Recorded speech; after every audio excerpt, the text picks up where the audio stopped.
Mettre en place des exercices qui vont nous permettre de mettre en avant les nouvelles aides à la conduite ou les aides à la conduite qu'on peut avoir dans ces autos. Donc typiquement des choses qu'on évite de faire tous les jours. On va avoir un évitement à allure assez importante, on va être aux alentours des 80 km/h. On va avoir un freinage à vitesse assez importante également en ligne. Là on va être aux alentours des 100-110 km/h. Typiquement un freinage d'urgence sur voie express ou rocade, voie rapide. On va avoir un freinage en courbe. En fait, tout ce que détestent faire les voitures et tout ce qu'on évite de faire en voiture habituellement, on va essayer là de le mettre en place pour mettre en avant les différentes aides. Ce qui me permet de conserver ma trajectoire, la direction que moi j'ai choisie et le contrôle tout simplement de l'auto. Voilà, on va avoir un petit parcours un petit peu fléché. Eh ben, allez, c'est parti.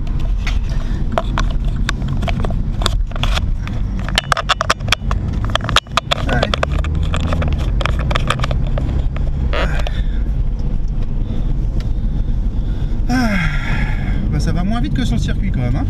C'était bien sur piste? Ah ouais. Sympa? Ouais, c'était très sympa. J'avais un bon moniteur. C'est bien, vous allez nous faire faire tout ce qu'on ne peut pas faire sur le circuit. Tout ce qu'on n'a pas le droit de faire sur un circuit. Exactement. Là on va accélérer roue braquée, on va rentrer à Mac 2 dans les virages, tout va bien. Vous dites avec qui? Vous vous souvenez? Je sais pas, j'ai changé en fait entre temps. Mais en fait je me suis retrouvé avec quelqu'un que je connaissais pas et puis il y avait un pilote tout seul, il fait bah ça te dit de rouler? Bah, écoute, bah moi ça, vas-y. Bon, je me suis fait un peu gruger, j'étais dans une S, mais bon c'est pas grave. Je sais plus comment il s'appelle, le premier c'était Fabien, je crois. Ouais. Ou Sébastien ou Fabien. Ouais. Il y a les deux. Il y a les deux. Je crois que c'était même les deux, je crois que j'ai eu. Un Fabien et un Sébastien il me semble. Mais bon, c'était très bien. Très bien. Je me suis bien éclaté. Vous avez déjà roulé sur circuit avant? Oui. Ouais.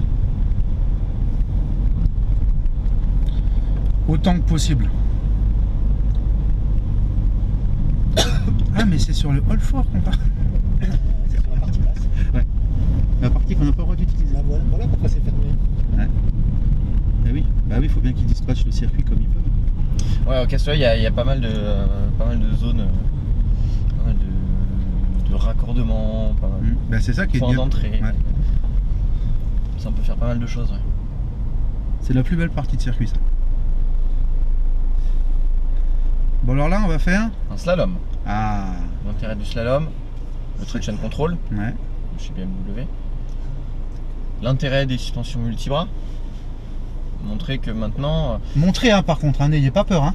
Ouais, là on va De nous faire peur, hein. Premier tour de Ouais. démonstration là, faible allure, quoique, est-ce qu'on ne ferait pas tout de suite à bout? Ouais, vous pouvez. On va faire sous cette vitesse. Vous pouvez. On va laisser, Je me tiens. on va laisser, Ouais, voilà, tu juste voilà, yo ici et on se tient. on va laisser un peu de place. Le seul truc qui manque dans celle-là, c'est une poignée ici. Parce que celle qui est là, bof. Voilà, un peu comme lui là. Enfin, ça reste une voiture de série, hein, donc si on a besoin de se tenir en permanence, c'est qu'il y a non, quelque chose c'est clair. qui cloche. Donc le slalom, on est aux alentours des 60-70, là je suis aux alentours des 70-80. Du coup, on a une voiture qui est pas inconfortable, qui reste précise, c'est assez agile. On va arriver ensuite sur le freinage en ligne, donc j'ai les roues bien droites, je suis aux alentours des 100-110, hop, je freine fort. Éventuellement jusqu'à déclenchement de l'ABS. Là, j'y vais pas forcément. Combien t'étais là en fait? On était aux alentours des 105 km/h. 100 km. On était loin d'avoir freiné à fond. On avait pas globalement 50% de pédale à peu près. Oui, pédale vous-même d'abord. Il y a des termes qu'il faut que j'utilise. Approche claire. Le garçon va dire, je les veux plus ceux-là. Je les veux plus. Attends, moi je dis rien, je sais derrière. Ouais, mais justement, vomis pas dans le sachet. Y a Là, pas on de est arrivé sachet. sur un freinage en ligne. En courbe, du coup, vous me dire n'importe quoi. Freinage en appui. Le freinage en appui. Pourquoi une voiture. Bah, vous qui roulez sur circuit, pourquoi on ne freine jamais en appui ou très peu? Ou on Pour évite, le- en tout cas sur route. Pour éviter sur le survirage. En fait, on a un transfert de charge qui Voilà. se fait sur l'avant. Si en plus je rajoute du volant, si en plus Ouais. je rajoute La plusieurs voiture coups de dégage. volant, l'arrière forcément va Ah oui. pivoter, décrocher. Ok. Là, on va Ouais, c'est avoir ça, c'est un plusieurs- survirage hein, quand le cul dégage. Hein. Ouais, exactement. C'est la voiture qui en fait surestime le virage. Voilà. La traduction en français, en français, elle est pas terrible. Ouais. En anglais, c'est mieux. La traduction littérale est un peu mieux. C'est sous direction. Donc, finalement, je sous-vire, donc je tire tout droit. Et sur direction, c'est understeering et oversteering. C'est un peu plus parlant. Ah oui, Ouais, plus- c'est clair. Sous-virage. Mais ouais, ça parle pas trop aux gens. Ouais, hein. non, ça prend rien. Donc on est aux alentours alentours des 70 km/h, 70-80 km/h, on va continuer à prendre un peu de vitesse. Je suis en plein milieu de mon virage. Je suis surpris, je dois freiner en plein milieu. Et je freine. Donc là, plusieurs choses. Les roues arrière ne bloquent pas. Si les roues arrière ne bloquent pas, la voiture ne pivote pas. Autre chose, la voiture a continué à aller dans la direction que moi j'ai choisie. Elle n'a pas fait au plus simple. Le plus simple, ça aurait été Tout droit. tout droit. Parce que tout droit, c'est là que le pneu sait travailler, c'est là qu'il est capable de faire, c'est là qu'il va être le plus efficace. Sauf que sur route, situation de tous les jours, là par exemple j'arrive dans un virage à l'aveugle, que je connais, j'arrive un peu vite mais pas trop, parce que finalement ça passe plus fort. Normalement il n'y a jamais rien, sauf que là pas de bol, en plein milieu du virage, dès que je vois la sortie, il y a une voiture qui a arrêté, il y a un obstacle, un animal, ce que vous voulez, et j'ai pas d'autre choix que de freiner dans le virage. Je peux pas m'échapper ou autre. Forcément si la voiture se met en tête à queue, en portefeuille à chaque fois, parce qu'il y a une... Non, c'est clair. Stop and start. Là on va arriver sur un évitement. Donc un évitement, on va être aux alentours des 80 km/h à peu près, 80-90. Ah, vous roulez vite en ville, vous, hein. Vous avez pu avoir de permis, c'est ça? Tout à l'heure, on était à 70, 80, c'est un peu léger. Et puis alors, le freinage à 110, j'en parle même pas. On est aux alentours des 90, gauche puis droite. Et on évite. Là, ce qui doit se passer si on a une voiture qui n'est pas équipée de ce genre d'aide ou qui n'est pas suffisamment bien équilibrée, c'est qu'au premier coup de volant, déjà la voiture ramasse un petit peu. C'est un virage un peu sec, mais globalement elle va l'encaisser. Par contre, le deuxième coup de volant sur la droite, là c'est impossible de l'encaisser. Forcément, boum, ça pivote tout de suite. Un peu comme un appel contre-appel quand on fait de la glisse. C'est jamais sur l'appel que ça glisse, par contre sur le contre-appel ça vient tout de suite. Ouais. On n'a même pas besoin de poser sur le pied sur le frein que boum, ça enroule et ça engage. T'as désaccéléré là quand t'as braqué? Pas du tout. Pas du tout, t'as laissé le pied. Là on est sur circuit, il ne peut pas se passer grand chose, donc on va abuser à chaque fois les gestuels. On va amplifier vraiment les mauvais gestes. Quand on va prendre un virage, on va prendre un virage vraiment comme s'il était très serré, parce que plus je vais braquer, plus je vais saturer mon train avant. Quand on va réaliser notre évitement, oui, en temps normal, si je réalise mon évitement, je lève le pied, je freine éventuellement, mais en tout cas une chose est sûre, je lève le pied. Là, rien du tout, on abuse. Ok? Là, je vais demander du coup à vous de prendre le volant, à vous pour l'instant Moi je descends. d'attendre à l'extérieur. Soit vous attendez qu'on revient, soit dès qu'une voiture se libère, c'est pour vous. Voilà. Ça marche? Tiens, je te laisse mon casque, Kiki. Non, non, bon, on va essayer de pas casser la voiture.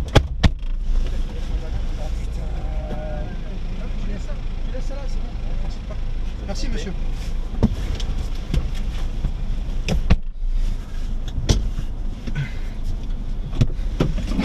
Bon, on va casser la voiture. C'est parti. Allez, on casse la voiture. C'est tout droit. Hop, Je vais vous attendre là. Reste derrière. Et alors on va partir juste derrière la planche, plan cassé. Il va où lui? Allez-y monsieur, je vous laisse libre route. Parce que je vois que rien qu'à vous deux devant, vous faites 5 fois notre âge. On a dit pas le physique. c'est pas- Non, non, c'est pas le physique, c'est l'âge. On leur laisse, un peu de place comme ça en fait. En fait, ils vont réaliser après le freinage, donc ça nous met tranquille. Alors les petits cônes à éviter, c'est les petits, hein, c'est ça? Ouais, en fait, on va commencer par la gauche. Donc Ouais, gauche ouais, par vers contre, ça se voit droite. qu'il y a du poids dans la voiture, hein, parce que. Ouais, puis. Ouais, Ouais, il va bien. un peu. Allez. On pourrait y aller? Ouais. Donc on est aux alentours des 60-70, on aura deux passages, donc un premier tour un peu prise en main, donc 60 c'est très bien. Par contre en phase d'accélération, toujours une accélération progressive, parce que des tests faire une traction, toujours le même principe.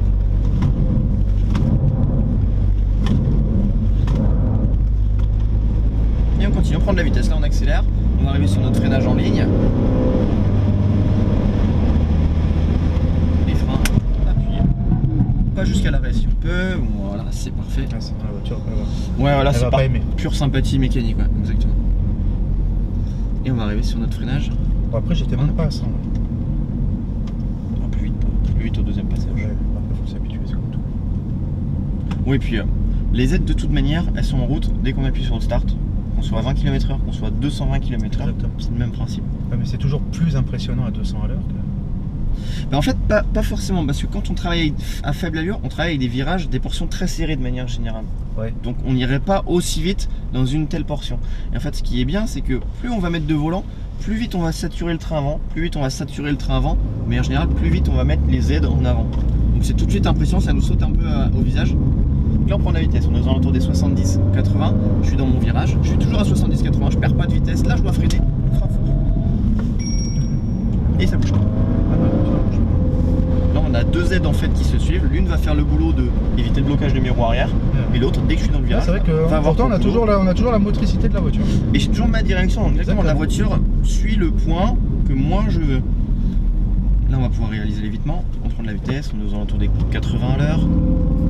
On va hésiter voilà, à être assez franc comme pour le slalom au final.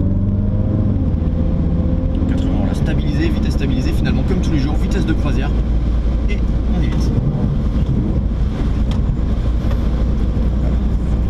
On peut mettre un coup de volant un peu plus.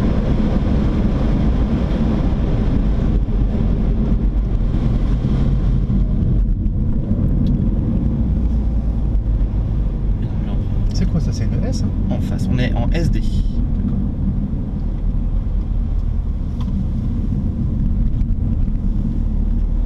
Et on pourra y aller directement, ils vont faire un changement. Ah ouais, ils ont du poids dans la voiture, hein. C'est pour ça qu'elle bouge. Ah mais rien, sans déconner. 3. Allez, on va garder notre vitesse. Peut-être un peu moins d'amplitude là, mais travailler vraiment sur la phase d'accélération pour faire en fait avoir les deux parties que déteste l'auto. Voilà. Bon, en plus ça on pourra le faire indéfiniment, après c'est pareil.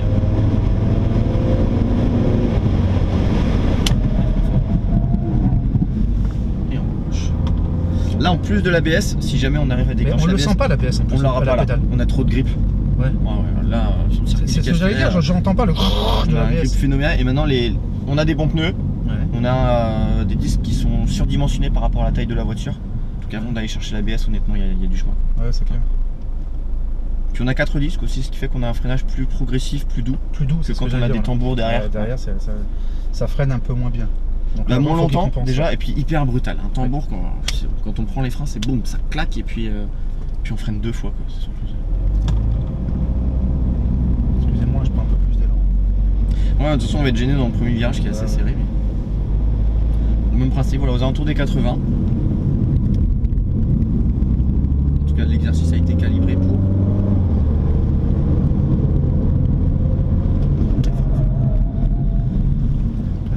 Après, même principe, on pourrait faire des virages plus rapides, des courbes plus rapides.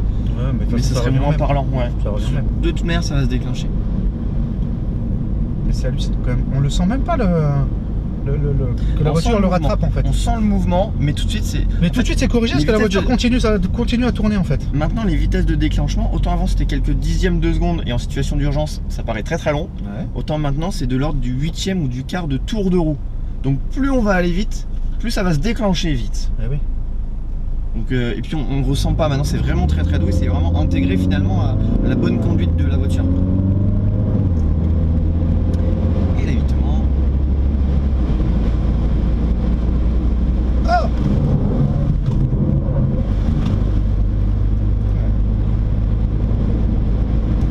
Ça bouge pas, ça récupère. En sachant que là, bon, on a quelques traces de gomme et que niveau adhérence, c'est pas forcément ce qu'il y a de mieux. Les voitures commencent à fatiguer. Ouais, forcément. Les pneus des autos commencent à fatiguer. Par contre, voyez, un truc qui est bête, c'est que là j'ai des verres polarisants. Ben, je vois pas on voit pas l'affichage TT haute. Je vois pas l'affichage TT haute. Verre polarisé, on n'a pas l'affichage TT haute. C'est une des premières remarques qu'on a fait quand on a pris les voitures, parce qu'on les avait nous récupérées l'été. Ouais. Et on voit l'affichage TT haute. Moi j'avais mis les lunettes. Ouais, c'est ce que je viens de faire, c'est pour ça que j'ai levé les lunettes. Et en fait, on voit rien. Et ouais, verre polarisé, ça ne fonctionne pas.